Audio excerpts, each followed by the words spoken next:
Today I'm going through a list of 100 stumpers for a stinking atheist, and you'll notice a pattern really quickly because most of these aren't questions at all. For example, when someone asks what's your evidence that God doesn't exist, they're asking you to prove a negative. That's not how logic works. If I told you there was an invisible silent cat living in your oven, you wouldn't need evidence to say you don't believe me. You would just wait for me to prove the cat is there. So why is this any different? Shut up and sit down, you big bald f***. Please subscribe. Why don't you believe in God? Why don't you believe in the tooth fairy or a giant space hamster? It's the same reason. We've looked in the evidence folder and it's empty. You don't need a reason to not believe in something. You need a reason to believe in it. I don't believe in you, a God, for the same reason you don't believe in the other 3,000 gods humans made up. I just went one God further than you did. Next. Where is your evidence that God doesn't exist? That's like asking for evidence that there's not a tiny teapot orbiting Mars. You made the claim, you do the work. I don't have to prove your invisible friend isn't real. Logic says you can't prove a negative. If you want me to buy what you're selling, show me the product. Until then, I'll keep my lack of evidence right next to my lack of belief in Bigfoot. Why do you hate God?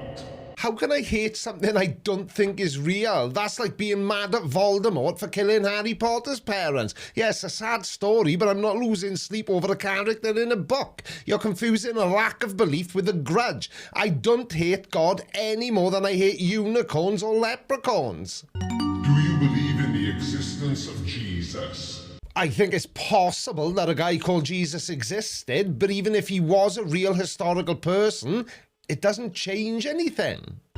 If no, where is your evidence that Jesus didn't exist? We're back to this again. You really love making me do your homework, don't you? I don't have to prove a historical figure didn't exist. If I told you I had a twin brother named Flapjack who lives in a volcano, you'd ask for a photo. You wouldn't go looking for no Flapjack evidence. The burden of proof is a one-way street, pal, and you're driving the wrong way.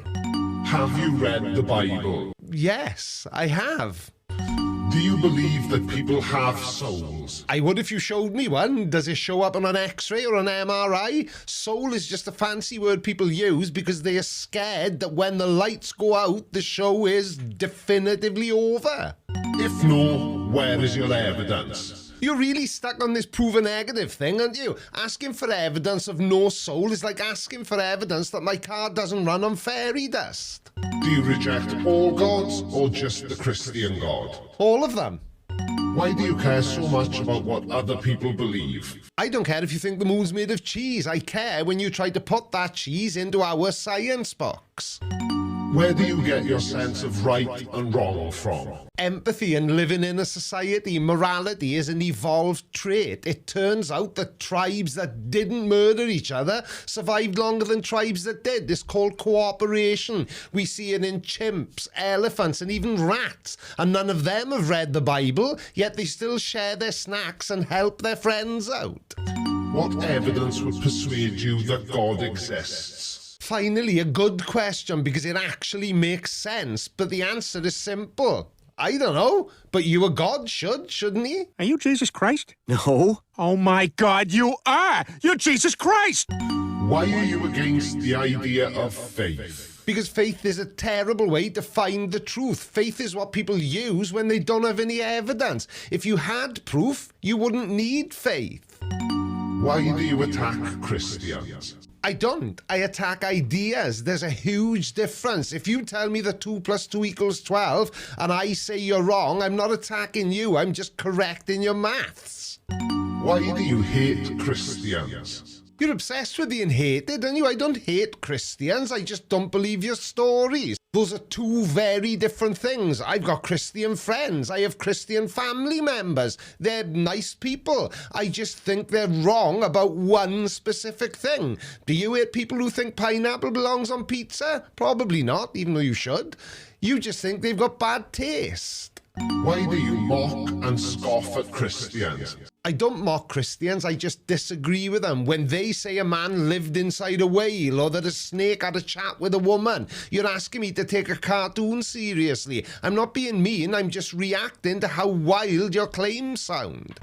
Are you aware that you are fulfilling a biblical prophecy? Okay, you got me. I forgot there was a Bible verse that said scoffers will come in the last days. Why do you want to stop people from believing in God? I don't. I want to stop people from using God as an excuse to ignore scientific facts. Believe in whatever you want. Believe the moon is on a giant ball of string if it makes you happy.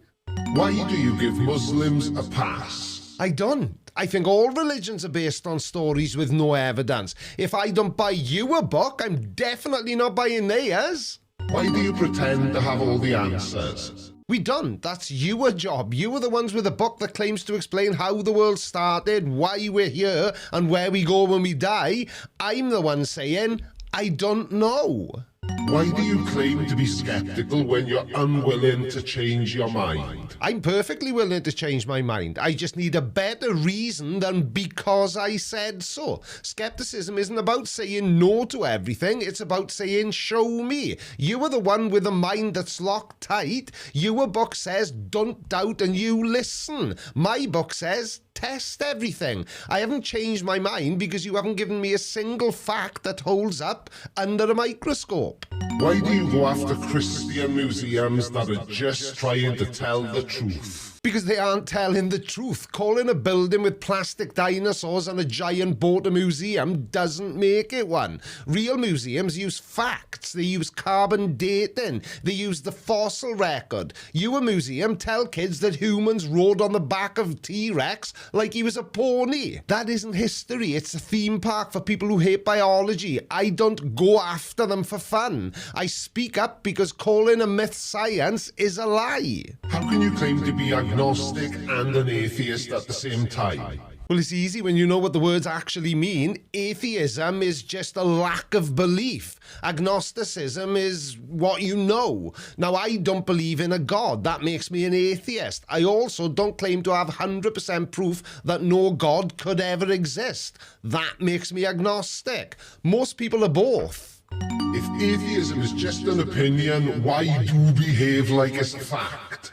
Why do you behave like it's a fact, I think you mean? And atheism isn't an opinion, it's a response to a claim. If you tell me you've got a dragon in your pocket and I say I don't believe you, that's not an opinion, it's a conclusion based on the fact that your pocket is empty. I behave like facts are facts. It's a fact that there is no evidence for you a God.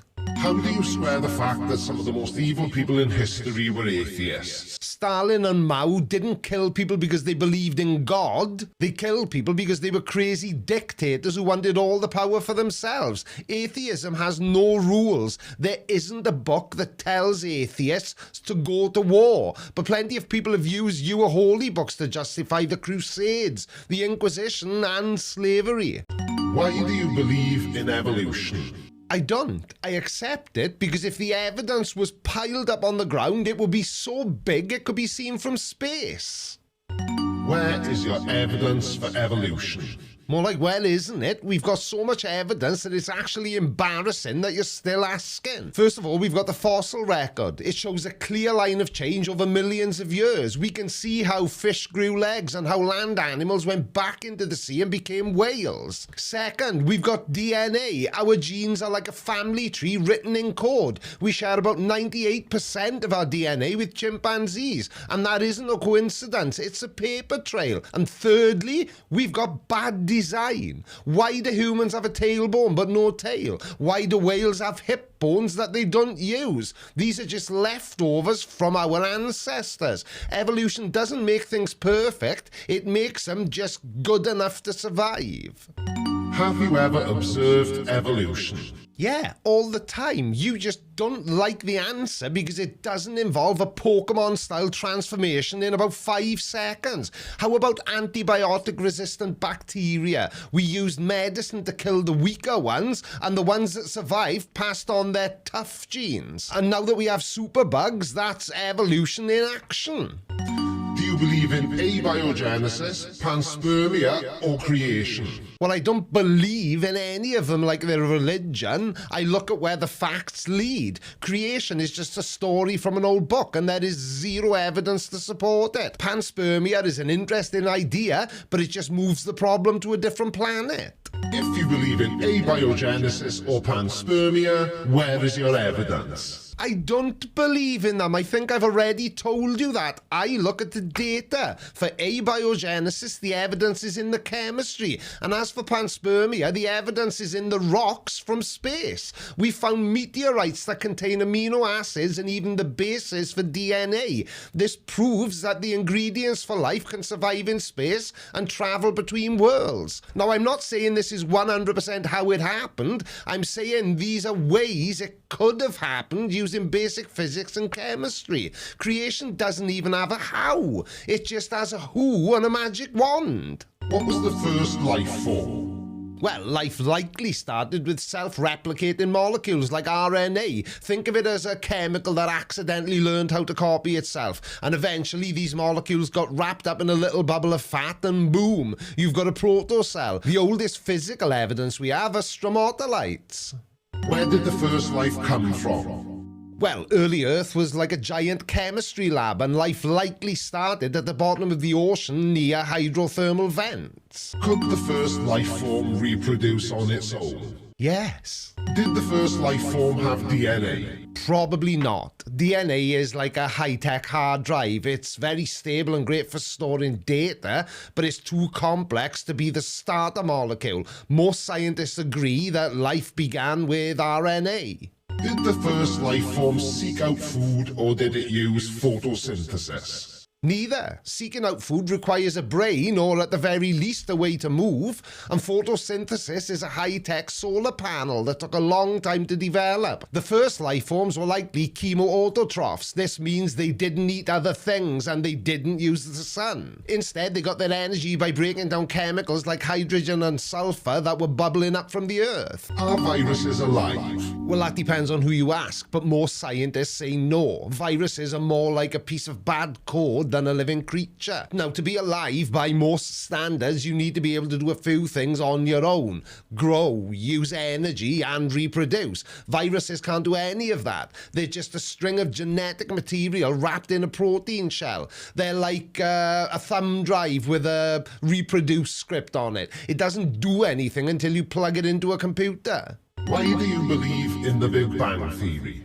Again, I don't believe in it like it's a religion. I accept it because the evidence is everywhere we look. If you point a telescope at the sky, you can see the proof for yourself. First, we can see the universe is growing. Second, there's an afterglow. It's called the cosmic microwave background radiation. And third, the mix of elements in space is exactly what the theory says it should be. Where is your evidence for the Big Bang? I just gave you the evidence. Did you observe the Big Bang? Well, no, obviously. In science, we don't need to see the start of a fire to know there was one. We look at the smoke, the ashes, and the heat, and the Big Bang is no different. Why do you believe the Earth is millions of years old? I don't believe it, but I accept it because we have several independent clocks that all tell the same time. Radiometric dating, distance to the stars, then there are the layers of Earth itself. You need a lot of magic to explain away all those different clocks. I just need to trust the maths. Where is your evidence for the Earth being millions of years old? First of all, let's get the number right. It's billions, not millions, specifically about 4.54 billion years. And the last answer also answers this one for you. How old are you? Why? What's that? I'm 53. I don't see what that's got to do with anything. Why do you reject the historical flood as described in the Bible? I reject it because there's no evidence it ever happened. Where is your evidence that the flood didn't happen? Well, you don't usually look for evidence that something didn't happen. You look for the marks it would have left behind if it did, and there aren't any. Why do you reject the story of the Garden of Eden? I reject it because it doesn't fit the facts of how life actually works. Where is your evidence that the Garden of Eden didn't exist? The evidence that the Garden of Eden didn't exist is the fact that the entire planet was already full of life, death, and evolution, which had been happening for eons. You don't need to disprove a story when the physical reality of Earth already tells a different one. Why do you reject the sacrifice Jesus made? Was it a sacrifice though? Really? Now if I die on Friday and I know for a fact I'm coming back to life on Sunday to rule the entire universe forever, I haven't lost anything. I've just had a really heavy weekend. Where is your evidence that Jesus wasn't crucified? Can you see now why this video is called 100 Assumptions About Atheists Disguised as Questions? Why do you reject the resurrection of Jesus? I reject it because a guy told me he saw it happen isn't proof. If I told you I saw a pink elephant fly over your house yesterday, you wouldn't believe me just because I wrote it down in a letter. Where is your evidence that he didn't rise from the dead 3 days later? Same place as you would evidence that he did. Why do you deny the existence of Jesus but accept the existence of Mohammed? What? Whoever wrote these questions clearly did it when they were off their bin. But assuming Jesus was a real bloke, he was just a hippie wandering the desert, and Mohammed was a political and military leader. Do you celebrate Christmas? Kind of. What's your point? Did you know that Christmas is a Christian holiday commemorating the birth of Jesus? Well, I know that's the official reason people give today. It's the brand name for the holiday. Do you say Merry Christmas? Nope. Why do you want to prevent people from saying Merry Christmas? I don't. Bro, what are you talking about, man? Why do you want to force people to say Happy Holidays? Where are you getting this from? I don't. Do you celebrate Easter? No, because I'm an adult and I understand that the Easter Bunny is the furry equivalent to you, a god. Did you know that Easter is a Christian holiday commemorating the resurrection of Jesus? Yeah, I went to Catholic school. I don't see what any of this has got to do with anything. Do you say God bless you when someone sneezes? Not really, no. I usually duck and say it, don't spray it, you dirty get. Are these questions just going to keep getting progressively worse as we go through them? Why do you want people not to say bless you when someone sneezes? Okay, this is more of an answer to my last question. Yeah, these questions are getting dumber as we work our way through them. Why do you want to take prayer out of school? Now, I don't have a personal want to take anything out of schools because I don't go to school. I also don't have a religion, so prayer doesn't affect me one way or the other. Should a teacher be fired for talking about God in their class? Well, that depends on what talking about God actually looks like. There's a big difference between a teacher mentioning religion as part of a lesson and a teacher trying to convert their students. Should a teacher be fired for talking about Jesus in their classroom? That's just the same question, you tool. Should a teacher be fired for talking about Mohammed in their class? I'm starting to think that this person doesn't know that Allah is the Muslim God, so if you think Mohammed is the God, then it would be the same answer as Jesus and religion. If the answer to the last one was no, why is Mohammed okay, but Jesus isn't? Yeah, this guy obviously isn't playing with a full deck, is he? Some people are really fucking stupid. Why do you want to censor opinions you disagree with? Well, obviously I don't, or I wouldn't share those opinions in my videos, would I? Why do you repeat information from scientists when you have no idea what you're talking about? Okay, bit rude. I understand most of it. But I repeat what scientists say because scientists' work is falsifiable. Why do you believe something can come from nothing? I don't believe that. And actually, neither does science. The idea that nothing existed and then suddenly something popped out is more of a religious or philosophical idea than a scientific one. How do you rationalize the belief that something can come from nothing? I can't, which is why it's lucky that I don't have to, because that isn't what the Big Bang or evolution shows us. Have you ever observed something coming from nothing? You're not married, are you, Mr. Question Writer? Can you believe something without evidence? No, nothing really springs to mind, and you definitely shouldn't do that anyway. Do you you believe in extraterrestrials? Well, I'm not sure what ET's got to do with anything, but I like to think that there has to be other life out there somewhere. Surely we aren't special enough to be the only life forms in the universe? Do you believe in ghosts? No. Do you believe in demigods? No, I don't believe in them either, for the same reason I don't believe in unicorns, leprechauns, or honest politicians. There is zero credible evidence that they ever existed. Do you believe in dinosaurs? No, but I've seen dinosaur fossils and read multiple papers from paleontologists who mostly agree that dinosaurs were... Dinosaurs? That dinosaurs were very, very real. Is it any wonder I'm fluffing my words after all these stupid questions? Do you believe the Earth is round or flat? Well, that question explains a lot. We don't believe the Earth is round. It's a scientifically verifiable fact and has been for thousands of years. Do you believe in miracles? No, a miracle is just an event that hasn't been explained by science yet. Do you believe in anything supernatural? I do not. Why do you accept whatever science says, no matter how ridiculous it is? Oh, I'm sorry. Did science claim that a talking snake convinced a girl made from a rib to eat an apple? Or did science claim that an old age pensioner and his kids made a boat and looked after 2 of every animal in the world on their own for a year? Oh no. Why do you accept whatever the government says, no matter how ridiculous it is? I don't. And to be honest, I would be amazed if anyone did believe everything any government says is true all the time. Anyway, moving on. Do you have any friends or family members that are Christian or religious in some capacity? Yes, I do. If so, do you love them? What a stupid bloody question. Some of them are alright, I suppose. Where does love come from? What do you mean, where does love come from? It comes from your brain. Specifically, it's a survival trick that your body uses to make sure you keep the species going and don't leave your kids to fend for themselves. Is love just a bunch of chemicals reacting in your brain? Yep.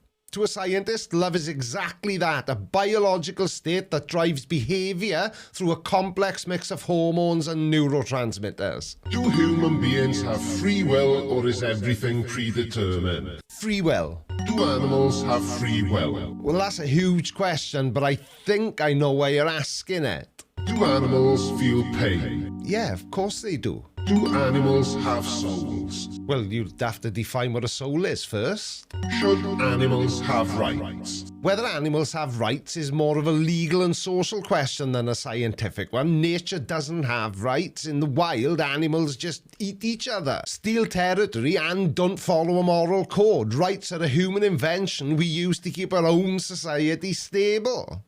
Should people have rights? Now, if that's not a worrying question, then I don't know what is. Are human beings animals? Yes, they are. Does all life on Earth have a common ancestor? Yeah, all life on Earth except maybe octopuses is. I've got my suspicions about those, that they're aliens. Don't know how they got here, but... Where is your evidence that all life on Earth has a common ancestor? Well, every living cell uses a specific molecule called ATP, adenosine triphosphate, to store and move energy. Whether it's a bacteria living in a volcano or a bird flying in the sky, they all use the exact same sort of battery.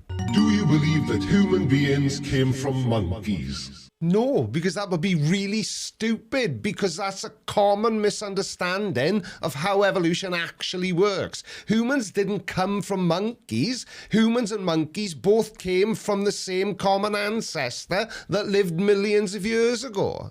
Do you believe that monkeys came from fish? No, why? Do you? Do you believe that fish came from an amoeba? Fish didn't come from amoebas any more than you came from your cat. Where did the amoeba come from? Amoebas didn't just appear out of thin air. They grew from a long chain of chemistry that began with simple self-copying molecules trapped in tiny fat bubbles on the early Earth. Well, that was something, wasn't it? Love you. Bye.